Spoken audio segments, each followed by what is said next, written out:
everyone, in this video, I'm gonna show you how to add and format images in Google Slides.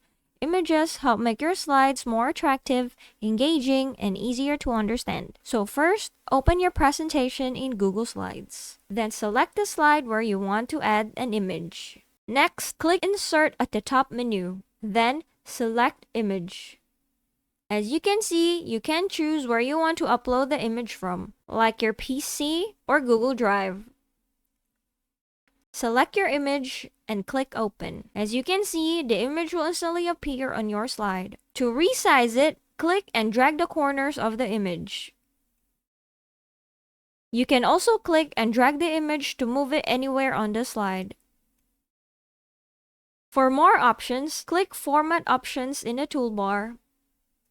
As you can see here, there are more options for you to adjust your image.